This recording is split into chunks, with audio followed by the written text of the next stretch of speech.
So the Galaxy Z Fold 7 is breaking Samsung's tradition, and not in a bad way for once. There's quite a bit of new info on the handset, and it's finally doing some justice to the foldable lineup.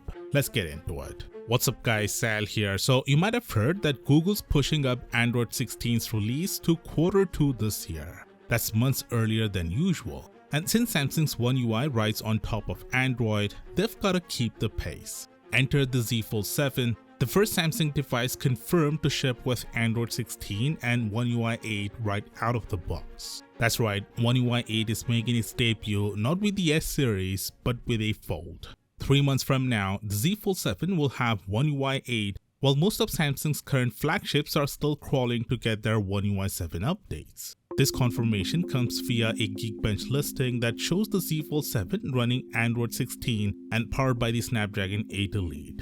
No surprises there, that's the same one used in the S25 Ultra. But the interesting part, it squashes the rumors about Samsung using a watered-down version of the chip. Nope, it's the full-fat, top-tier silicon, no compromise. Also making its way to the Fold 7 is the auto-hide taskbar from One UI 7. A small change on paper, but a pretty significant one for usability. Previously, the taskbar just sat there hogging space at the bottom even when you open an app.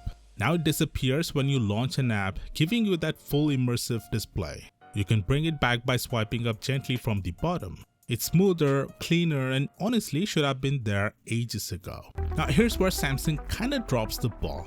That now brief feature, it didn't make it to the S24 or even the Z Fold 6. And honestly, it makes no sense. This isn't some crazy hardware intensive feature, even budget phones could handle it.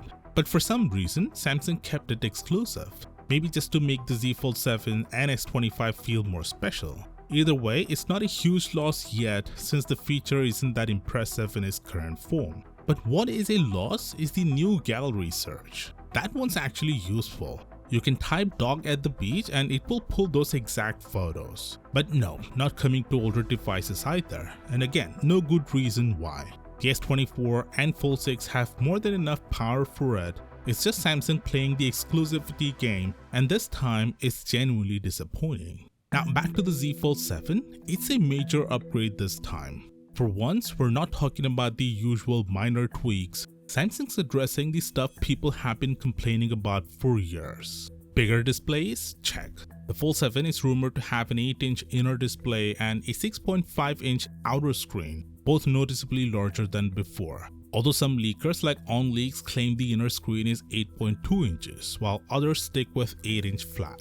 We'll find out soon enough, but the good news? It's wider too. No more remote control candy bar front display. And yes, the crease, the foldable elephant in the room, they've minimized it significantly, and this time it's not just the marketing fluff. The Fold Special Edition already showed off the improvement, and the Fold 7 is following in its footsteps. The camera setup's also getting some major upgrades. The main sensor is the same 200 megapixel one from the S25 Ultra, which is awesome. The other lenses, however, are staying the same, no upgrades there. But what is interesting is the under-display selfie camera. According to Galaxy Club, the sensor is getting a boost. We don't know if it's still stuck at 4 megapixels, but Samsung apparently worked on improving its actual quality.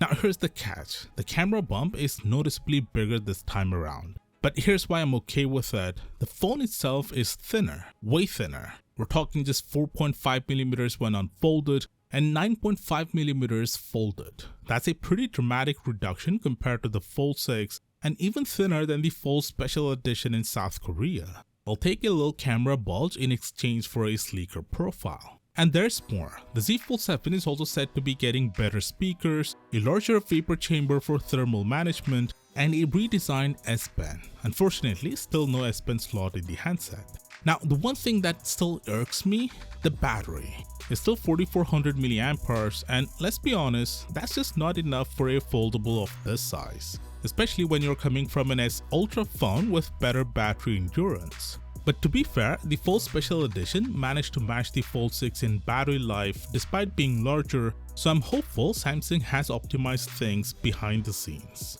So yeah, overall, the Z Fold 7 looks like the biggest leap forward we've seen in the lineup in years. It may not be introducing revolutionary features, but it's finally fixing the pain points. Bigger screens, better usability, actual flagship camera, thinner build, more polish. And because it's launching with One UI 8, we're expecting a bunch of new software tricks too. Want to know what One UI 8 actually brings to the table? Click here to watch that full breakdown, and I'll see you there.